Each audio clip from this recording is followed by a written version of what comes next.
Namaste and welcome. So as many of you, there have been catalogs coming my way, giving guides for the holidays, and one of them, and I saw this some years back also, get a Zen sugar high and a dose of antioxidants with a solid dark chocolate Buddha from Neiman Marcus. We call it needless markup, but yeah, same idea. So this is Buddhism in the West, you know. You might be familiar with Buddhism is described as the middle way or the middle path. Some of you, it's also been described as the upper middle path, but the middle, it's an interesting set of words, the middle way, because it sounds bland, but it's actually quite the opposite of bland. The one very simple way of understanding the middle way is that it's neither grasping, chasing after, pursuing, but nor is there a disengagement or a dissociation. It's very engaged living, but with hands wide open. So one of the cartoons I saw a few years ago that describes this perfectly is had a sleeping dog, and it said, "Zen dog dreaming of medium-sized bone," which of course doesn't in any way describe much of our contemporary society, where there is so much billions of dollars spent to get our brains to want more and to spend more and to consume more and to produce more. And so the use of, the overconsumption of food and drugs and big homes and big cars and what it does to our earth, and that it's not even a questioned assumption that the economy is supposed to keep on growing. That's an assumption. And yet in the history of the universe, nothing, no life form, nothing keeps on growing. It's not sustainable for our planet. So you see this, we don't have the medium-sized bone in our psyche for the most part. And so it gets interesting to look at, what is it that keeps us chasing and pursuing and grasping? And, I sometimes think of it this way, that if we look at our personal lives and we bring to mind a moment in recent weeks or days or whatever when we felt really happy, a moment when there was a real sense of well-being, moment when we felt connected with another person, a friend, when we were in nature, when there was a sense of appreciation of something beautiful. In those moments, there's no overdoing. We're not like this. There's a sense of that open-handedness, that feeling of gratitude, appreciation, presence.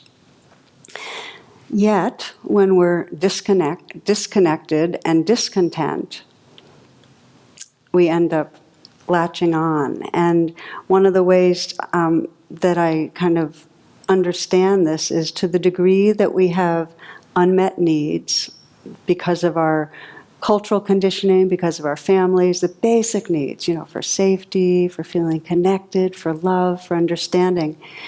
The tendency is if we don't have those basic needs met, then as a way to kind of take care of ourselves, we latch onto substitutes.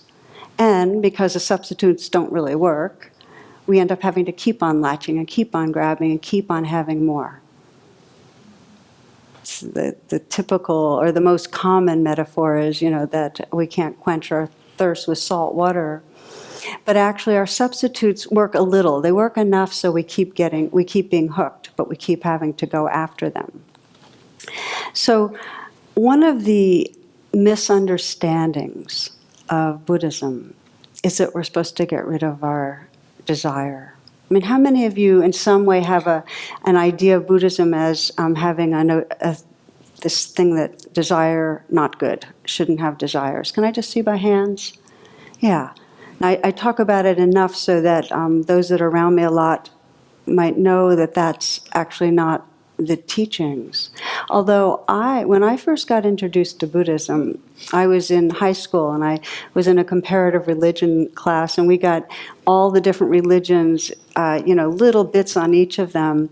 And at the end of the course, I was really sure that Buddhism was the very last one I would be interested in. And it was just because of that. I mean, there I was in high school, and I loved my desires, and I loved pleasure, and and the idea that it seemed really grim and kind of punitive that we weren't supposed to enjoy life.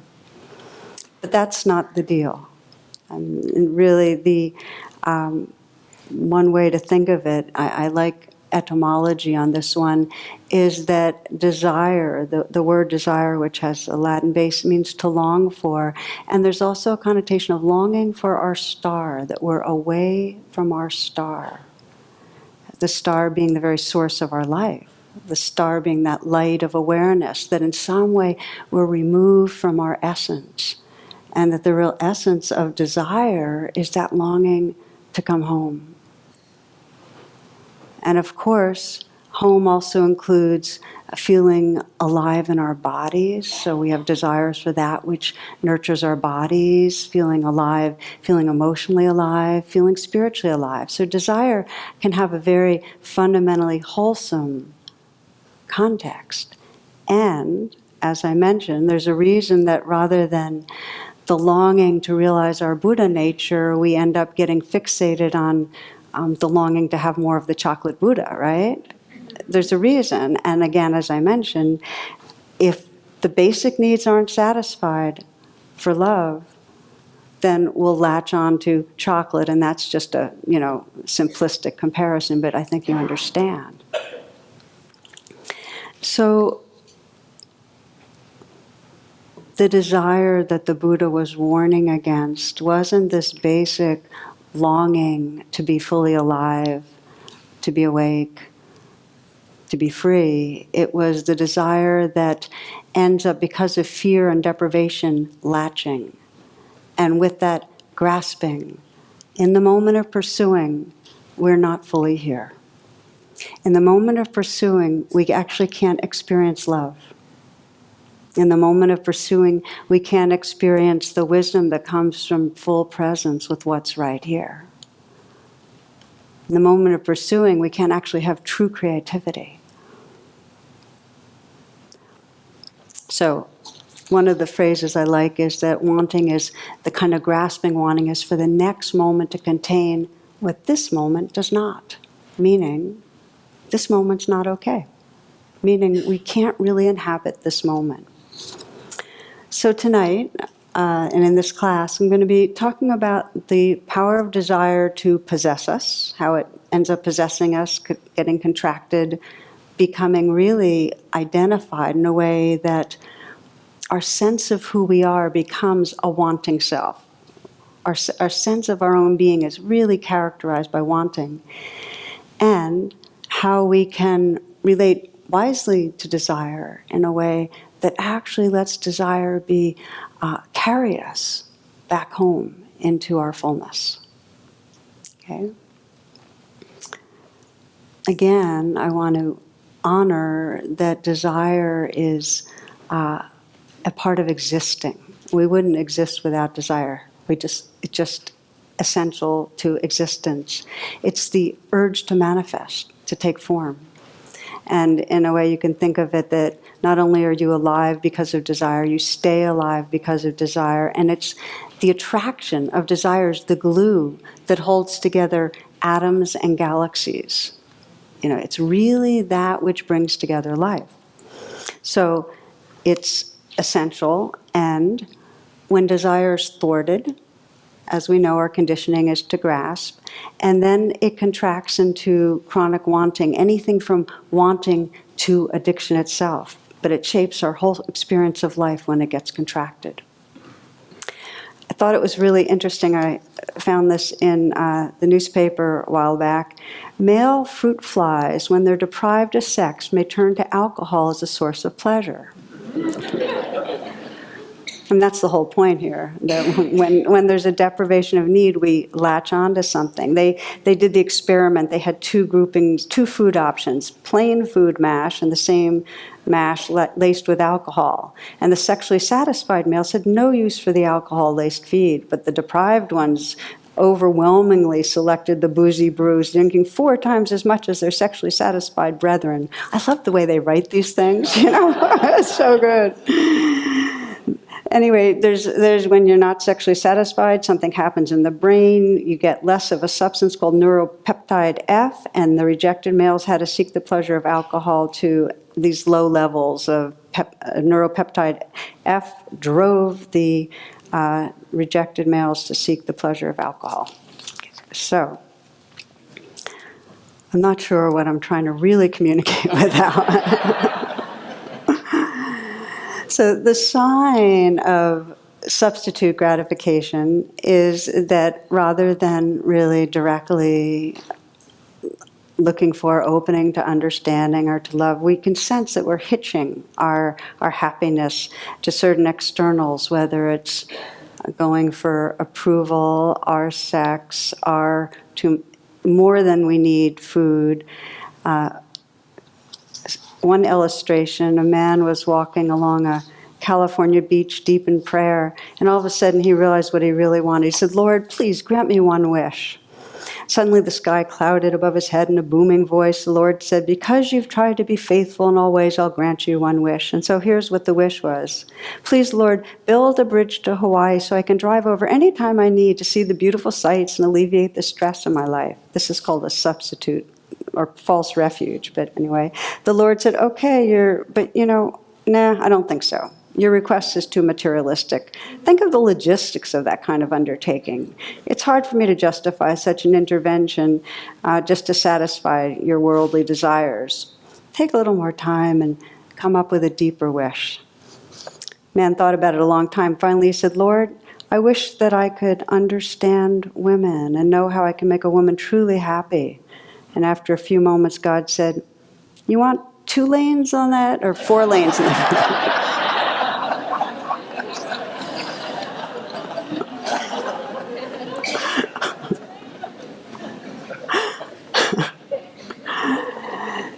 So this is often described as if-only mind, when we have a substitute gratification. And an if-only mind, the way it takes shape is, if only I could have that bridge to Hawaii, or if only I could have this particular partner, if only I could get into that training program, then I'd be happy.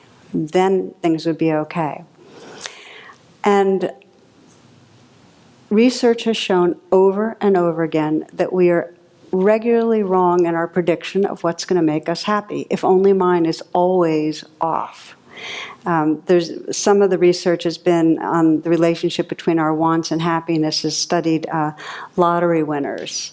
And in one such study, lottery winners are no happier than non-lottery winners over time. There's an initial spike, but then you go back to your typical happiness level. It really doesn't work.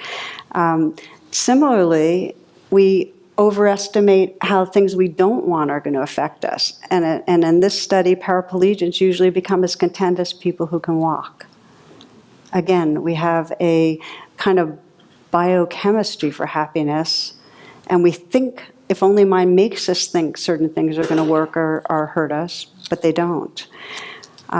So it becomes really important to catch on to when we're organizing our life around if-only mind.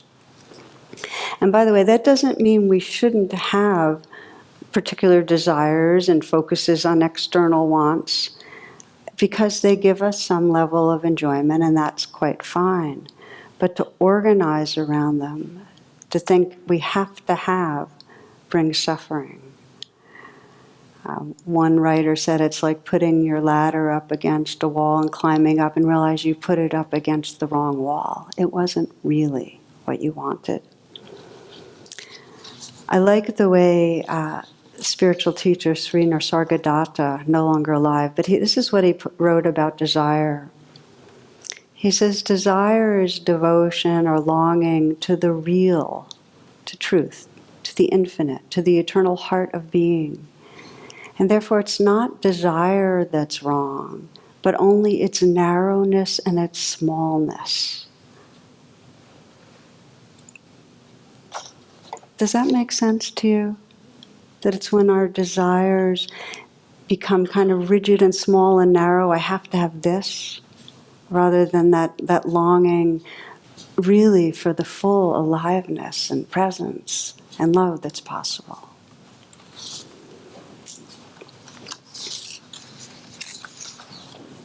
So let's look at the pathway to wake up around narrowed wanting and open to really the power of a more pure desire to carry us home. And the first step is to become mindful of wanting mind, of if only mind, and particularly of the suffering of it.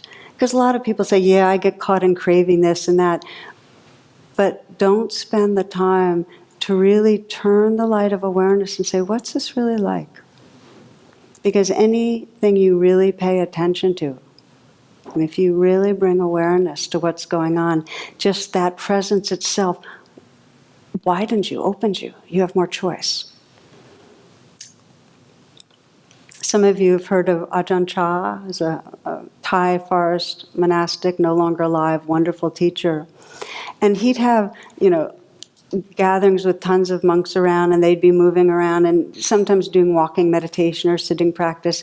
And when he'd see somebody looking really upset, he'd go up to them and he'd say, must be very attached.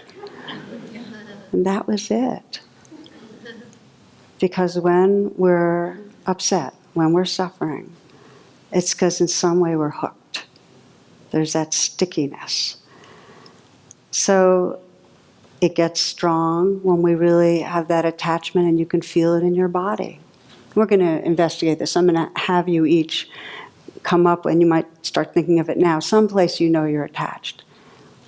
Need to get familiar. How is the body when you're attached? It's usually tight. There's tension. The thoughts get narrow. We get very fixated. One of my favorite little stories is of a woman who's, sitting at a park bench, and a guy gets off a bus and sits down next to her, and she goes, so, what are you here for? And he goes, oh, I just got out of prison. And she got curious. She says, oh, what are you in there for? She said, well, I murdered my wife. And she goes, oh, so you're single, I know it's bad. I heard a groan. But you get the idea. They say in India, when a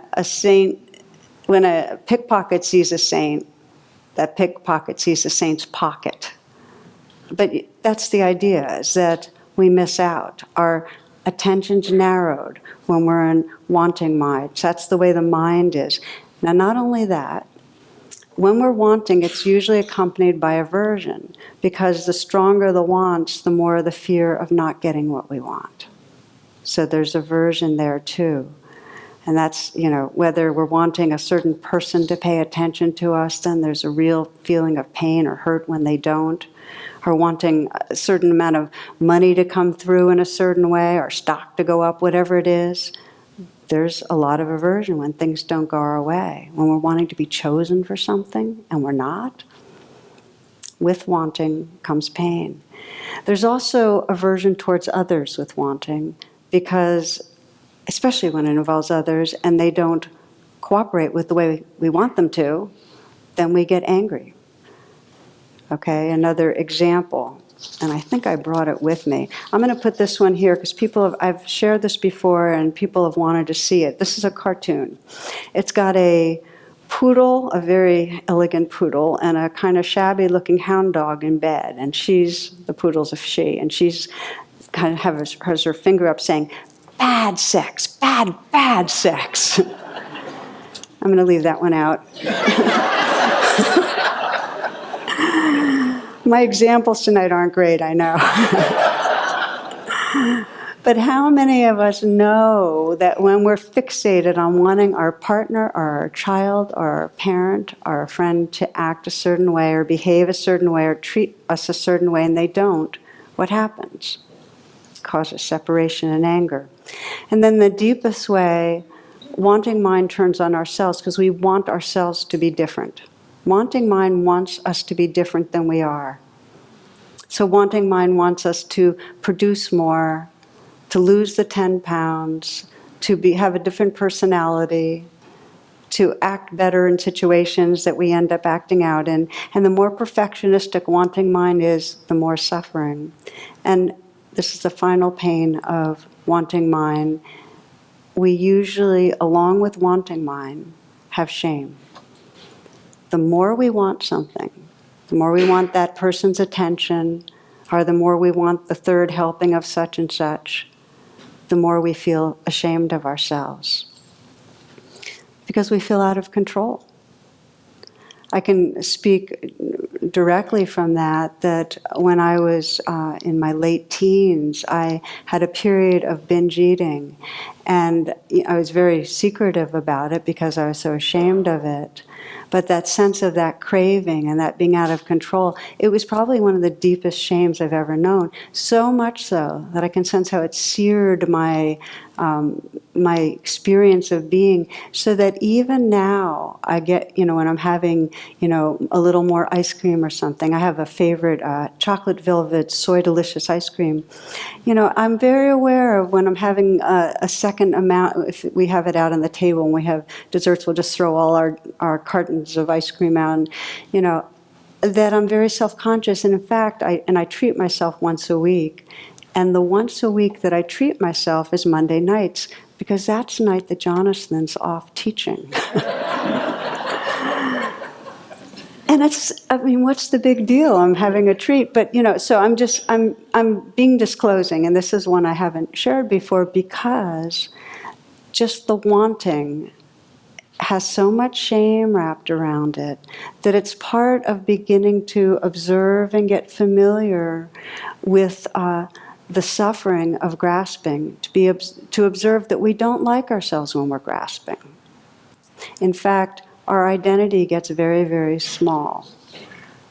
So I'd like to invite a reflection. I'd like to invite you all to take a moment to close your eyes, and we'll just check in.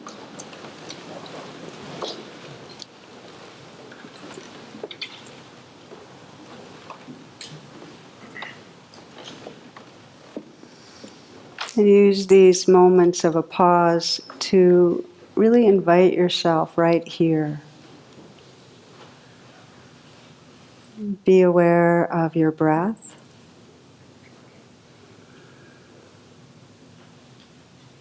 Be aware of the sensations of your body.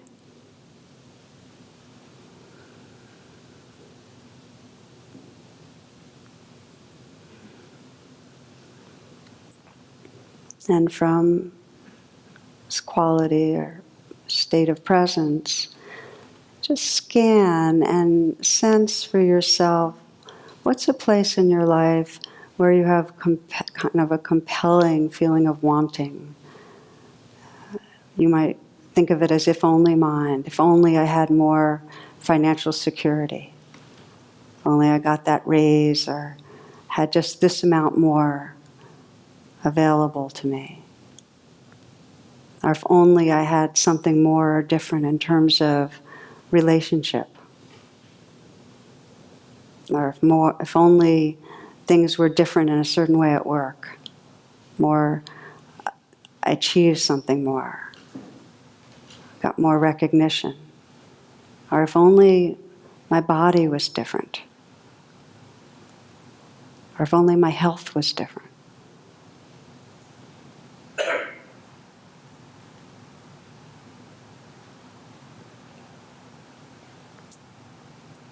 Where is there some grasping for you?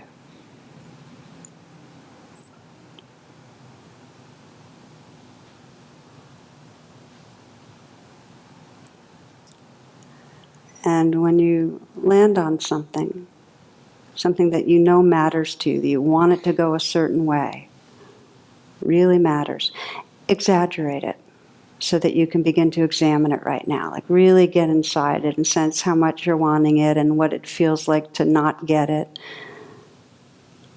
or how you might feel if you don't get what you want. So for some of you, it'll feel more like, the excitement and the anticipation of getting. For some, it may have more of the fear of not getting, but just find out. And you might exaggerate it by letting your body actually take the position or posture of wanting. So play with it a little. Don't worry, if you close your eyes, no one will see you. Exaggerate it. What's it like when your body is wanting? When your emotions want and your body registers that. Are your fists more clenched? Are you leaning forward a little? And sense the thoughts that move with wanting. When you're really wanting something, what's your mind like?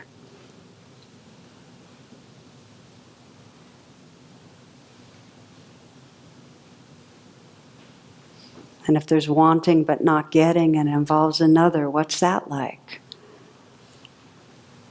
How does that create separation or painful feelings in you?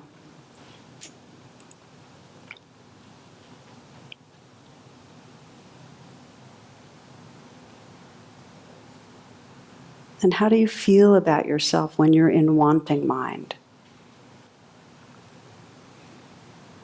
Do you like yourself? Are you ashamed of yourself?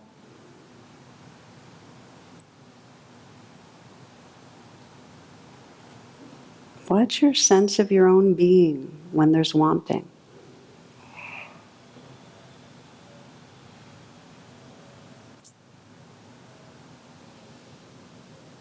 See if you can notice all this, witness all this, and yet not judge the process. Just be interested right now. Witness.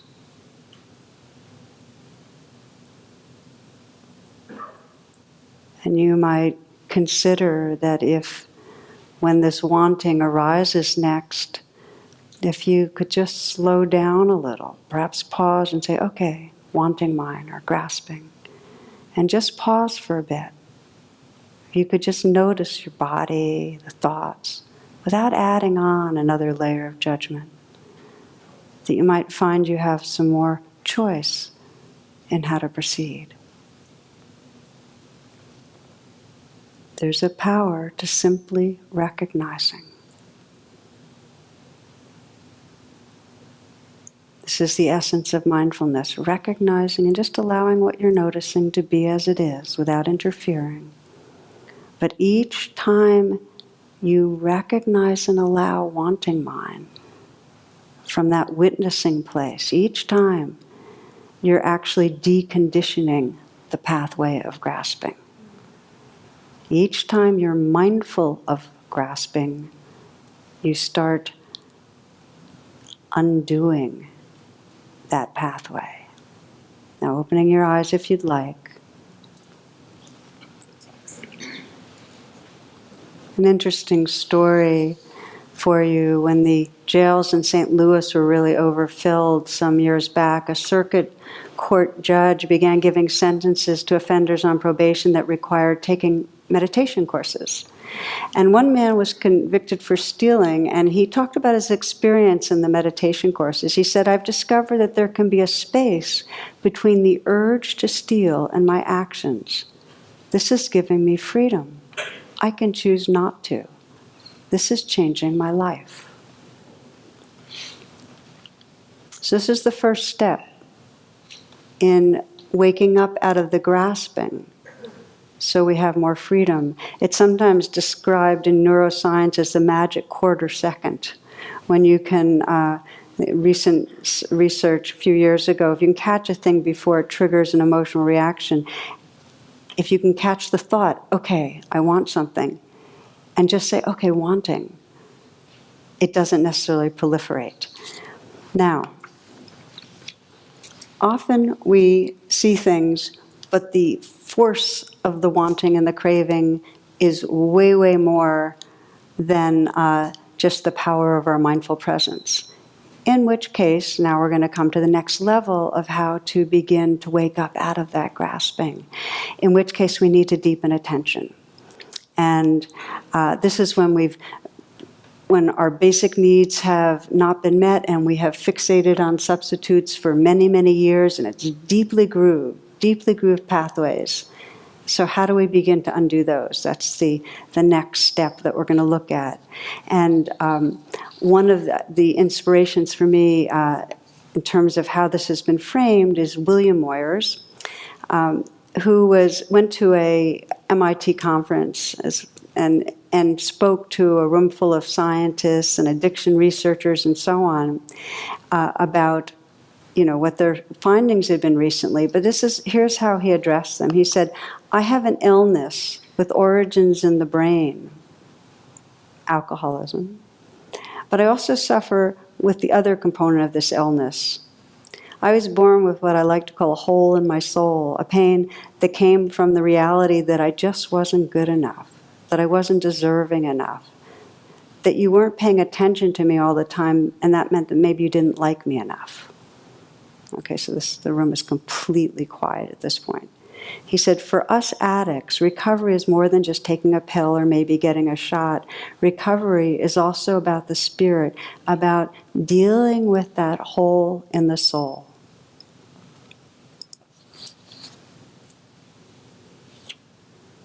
So in Buddhist terms, that hole in the soul is when we're disconnected from our star. And again, those are metaphors, but when we're disconnected from the light, the aliveness, the awareness that's really who we are, there's a sense of vacancy, of something missing, and then there's that grasping. So the question is, how do we reconnect? And the basic principle is this, when it comes to wanting mind. This is what the Buddha was talking about, is as long as we're grasping after something out there, we can't heal that disconnect. So the key practice, and I sometimes describe it as a U-turn, is that notice where you're fixated. I want that money. I want that person to pay attention. I want that 10 pounds. Whatever it is, it's still out there. And you turn around to begin to bring attention to the wanting itself. I'm not going to say anything more tonight that's more than that, really. I'm going to give you some examples. But if you henceforth have some way of navigating where you notice, oh, okay, this is wanting mind, and it's fixated here, and the freedom comes from withdrawing the fixation out there and coming back to be attentive and presence with the actual wanting, then you have an incredibly powerful tool for freedom. Okay, so let's look at how this happens. I'm going to give you two examples.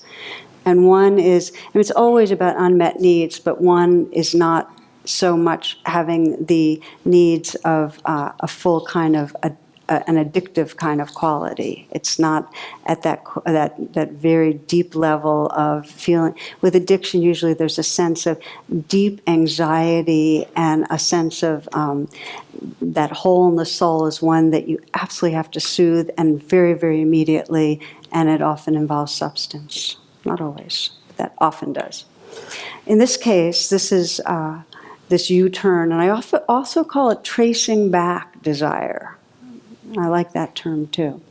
So this is a story of one man who came to a retreat some years ago, and he was very, very pained about being single, and he had just broken up a relationship that he had really invested his hopes in. This was going to be the one, and once it broke up, he was devastated because there was no way he would ever find that one again, and it was his last chance for love. Okay, so. And I say that kind of lightly, but it was anguish for him. And so he's feeling how much he was hoping to win her back and make it work. And so we explored this U-turn. I said, okay, so the energy's fixated on her and how she is the one that's going to give you what you want. And so let's just explore going back to the wanting itself. Okay, so we trace it back, and I said, okay, so what does that wanting feeling feel like? Now, in the mindfulness practice, we go from recognizing and allowing, okay, there's wanting mind, to really investigating. Okay, and this is also, those familiar with rain can hear rain in this. Investigating gently, with kindness. What's going on? He said, okay, there's an urgency. So what does it feel like? A squeezing. It feels like pressure. It feels like heat. Okay, what's the belief? I have to feel special. I won't feel special unless I can have what I want. I won't feel like I matter. I won't feel important. It's almost like I won't exist. Keep going. Okay, so it's a feeling, the wanting is for connection. Want to feel joined. Well, what would that feel like? It would feel bright, warm, and vast. And so I said, just let go and be that. Just go into that. Feel it as if it's right here. And so he said, yeah, there's no edges. It's warm. It's radiant. It's alive. So this is what he was wanting. He was tracing back right to the source of the wanting, which was loving, radiant presence right there. Now, he said, this is what I'm wanting. It's right here. And, during the day, his mind would go right back into wanting her. Even though he had experienced by tracing back actually having what he wanted right here, which is really natural in how it goes. We have had millions of rounds of feeling an urge and fixating it on an object out there. So it's really natural. But the more he practiced, the more he was able to say, I am trusting more that what I am seeking is always and already here. It's just a habit to go like that. And that's what he moved forward with. And he is now married, but that's not the moral of the story. The moral of the story is, by making the U-turn and tracing back, he became more at home with what was already there. So he was coming from a more whole place when he then explored how other people could help him connect with that. The point isn't that we shouldn't seek and enjoy the people and the tastes and the visuals and so on that enliven us. It's just that if we know that it's always and already here, we can enjoy them, but let the joy land and then fly on. We don't grasp. And the grasping's where the suffering is. So to me, this was a beautiful example of finding how the light shines through that hole in the soul. And he could only discover it by withdrawing his fixation on something outside and tracing back the desire. We are going to practice this together in just a few minutes. I want to give you one more example, because tracing back the way I just described isn't as simple when the desire is a kind of grasping in an addictive way. And we could spend the next year exploring addictions and all the different practices and what helps us to loosen the grip, including, absolutely essentially, the support of others. We absolutely need each other. But right now I'm just talking about a meditative strategy that can help us to release the grip some. And again, as I mentioned, it's when there's really core needs that weren't met that we fixated on a substitute, often before we even spoke.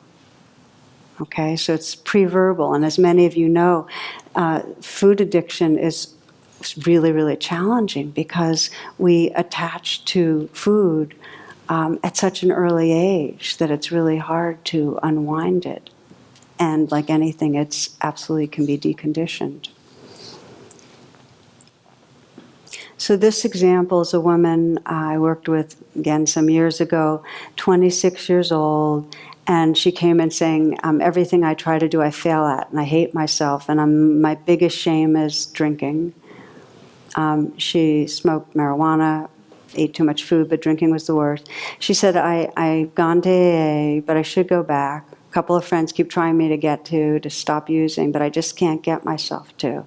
I just want to keep drinking. So we did a process of, okay, drinking, fixated on that, and when I started to do the U-turn with her, I said, okay, when you have that I have to have feeling, okay, what's going on inside you? Okay, so we went from recognizing and allowing, okay, this is what's going on, have to have, what now, let's investigate it, the U-turn. She said, my heart starts pounding, my stomach's in knots, I'm short of breath. It's all that matters, is getting that relief. There's this clutch in the chest. So we continued to investigate, and I said, if you could describe the part that's compelling you, what it's like, you know, what does it look like? How does it feel like? She described it as a black, piercing, evil eye in the middle. There was this dark, shadowy shape inside her that was compelling her. You have to have this. It's the only way. And then I asked her, you know, what does that part want? It wants me to drink. What will that do? It wants me to feel relief. Otherwise, it's too much. Okay, again, this is tracking back. What does it want? It wants relief. And if you could have relief, what would it give you? What would the deepest need be that you'd feel if you could have relief from that pain? And she said, then it can feel lovable. It can feel loved. So I asked her, can you offer that love right now? And she says, no, I can't. I don't have any. That's that hole in the soul. And I said, well, who loves you in a way that does feel good? And she was able to name her mom and a few friends. And so we spent some time where she just had her hand on her heart.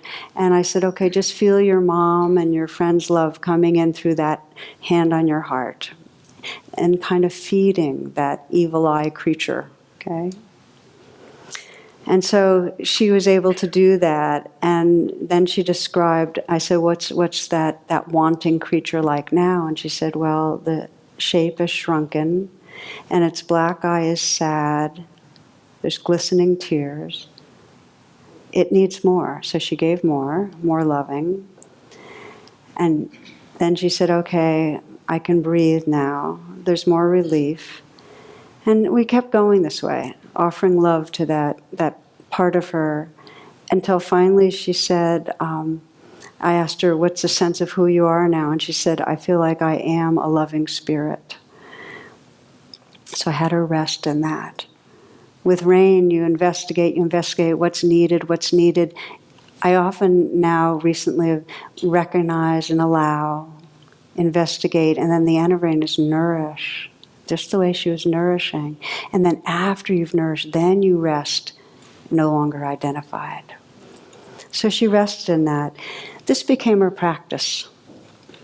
Many, many rounds, hundreds of rounds, thousands of rounds of feeling that compulsion. Sometimes she would act out. Other times she'd be able to pause long enough to sense that part of her that was compelling her and feeling the feelings, tracing it back, nourishing with love, until that evil eye became that kind of sad, glistening with tears kind of experience. She also went to AA. She had more capacity to really be with others. She became a sponsor. She said, I understand spirits. I understand how people are driven to spirits. And when we last met, she described that instead of an evil eye, she felt she had a gleaming spirit eye in her heart. That was the change. Now, I took the time on this story on purpose. You might not feel like when you're meditating, you can even remember how do you go through all those steps. But what you can remember is this, and it's really, really straightforward, is that when the craving or the wanting arises, pause and become mindful. This is wanting. Notice what it's like. Notice what it's like and begin to track back. What am I really wanting? What am I really wanting? What would that be like? And if that place in you needs some nourishment, just offer some kindness.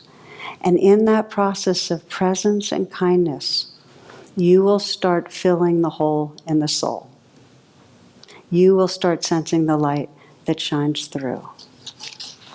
One woman wrote a poem. This is a woman from our community in Washington, Ellen Tynan, and I'd like to read it to you, because I think it has everything to do with this U-turn and tracing back and sensing behind the grasping that purity. She writes, "Come home now, my dear. Come home and rest. Yes, yes, sweet one, I've seen your brave questing into the future, your tireless forays into the past, but hush now. You can stop your restless searching, for love is right here. Fall into its sweet heaviness. Like the honey-drunk bee surrenders under the weight of its sun, dust of pollen, into the deep cup of the rose. Let go. Be buoyed in the flow of the warm wave salt home you never truly left. Be still. Be at peace. Just rest now. Love is here."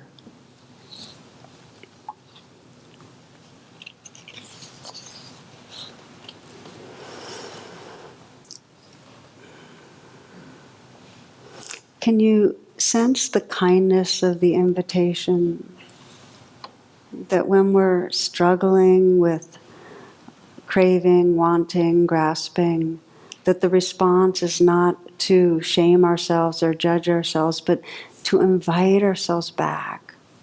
To invite ourselves to come home, to make that U-turn, because everything we're wanting can only be found right here.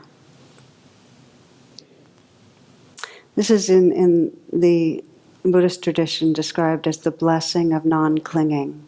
That when we're not chasing after, when we're arriving right here, there's that open-handedness that really allows the light and radiance of the universe to shine through us. It's right here. Everything we want. This is true, by the way, this teaching in spiritual practice in a big way, that one of the big misunderstandings is somehow we have to try harder when we meditate, that we're going after a state, we're going after, serenity, we're going after peace, we're going after enlightenment. When the paradox is, it's only in the moments of truly surrendering, of relaxing back, of opening our hands, that we can find that what we were longing for was always and already right here. But there's some sense we have to go after something. It's like that cartoon with the monks right here in Washington and, in the mall. And you've got a monk with a microphone saying, "What do we want? Mindfulness. When do we want it? Now," So it's not like that. Okay, so let's close with a little meditation on this. You'll have an opportunity in this closing meditation to explore this moving from the grasping, pursuing of desires and wanting and craving, this tracing back, coming home.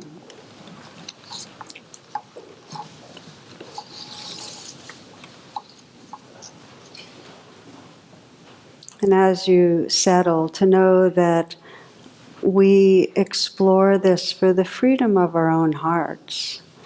And we also explore this for the freedom of our world, the healing of our world. Because as each of us begins to let go of chasing after and pursuing and over-consuming, it begins to ripple out. And it's really what's needed for the sustaining and survival of our planet.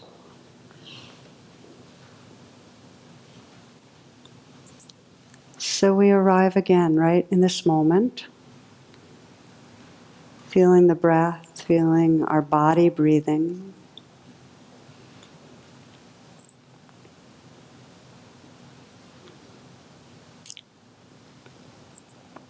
And as we did earlier, to take some moments to sense one place that you would like to have more freedom around. One place where it feels like you're hooked in some way. You're attached to things being a certain way.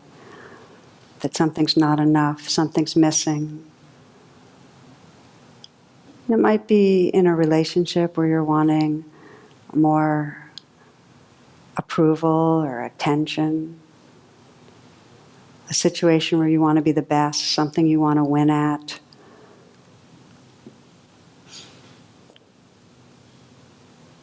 It might be where you feel very hooked on substance, where you're drawn to the pleasure, soothing from food, drugs, drink. It might be something to do with your appearance.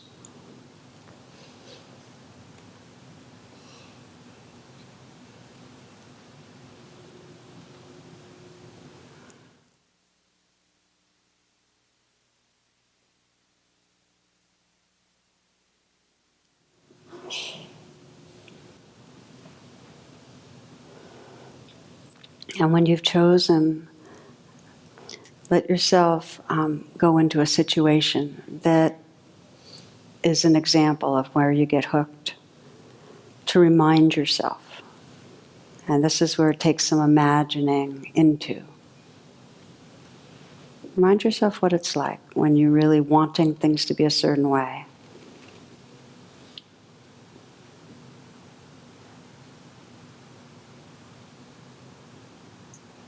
And with rain, we say we recognize and we allow it to be so right now. You're just letting it be. It's okay. This is the natural human conditioning. We all have it, to get hitched to substitutes, to want in a kind of grasping way.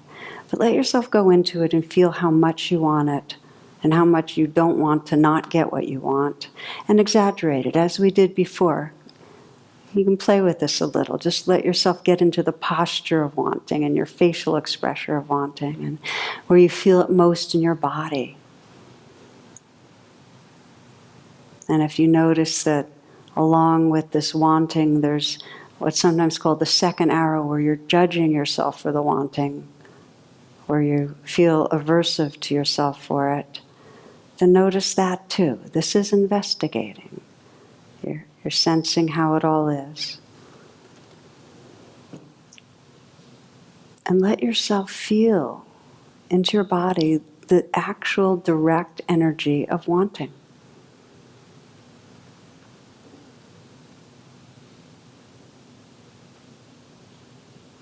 Where do you feel it most in your body? What's the sensations feel like?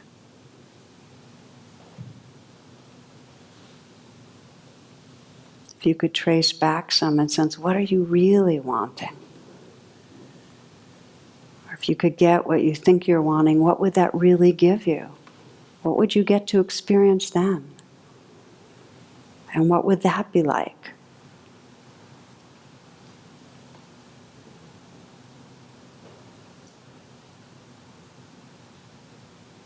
Investigate, trace it back. What is it you're really most wanting here? What's the experience you're wanting?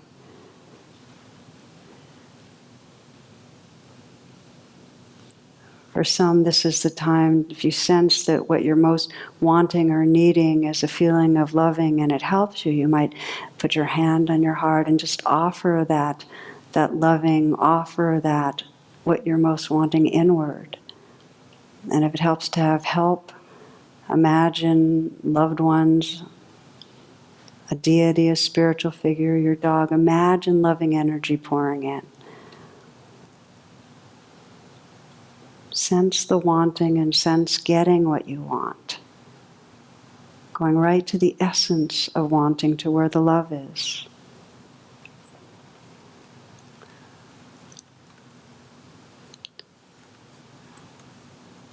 You've investigated, you're nourishing with love. The eye of rain is investigate. The end can be considered nourishing with love. And just let go now and just rest in the experience that what you want is right here. This loving presence right here.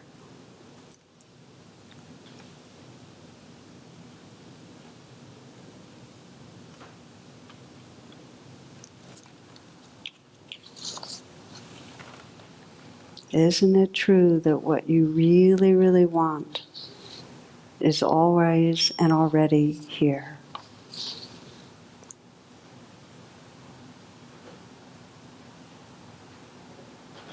Let go. Be buoyed by the flow of the warm wave salt home you never truly left. Be still. Be at peace. Just rest now. Love is here.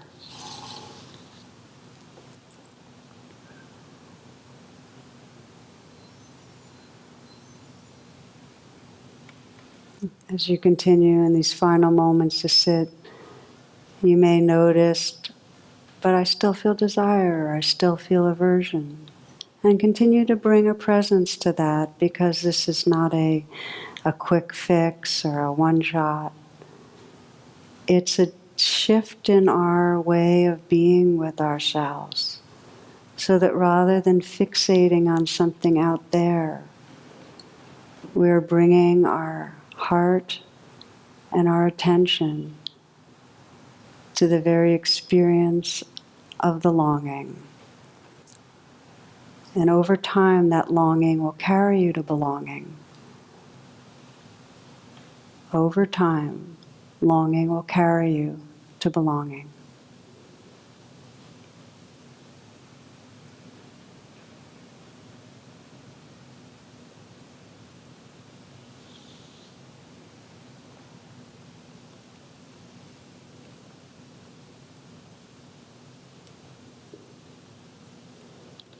We'll close in a simple way, just to feel your wish for your own being, your own heart right now.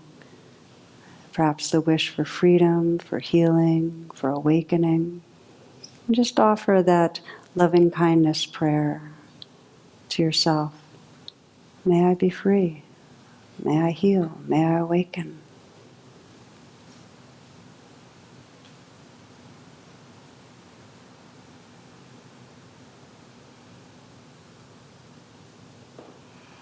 And letting that open-hearted care include now all beings, all of life, the earth, our mother, all beings everywhere. Feeling our collective prayer that we awaken and cherish the life that's here, that we wake up from the energies of grasping and fear and aversion,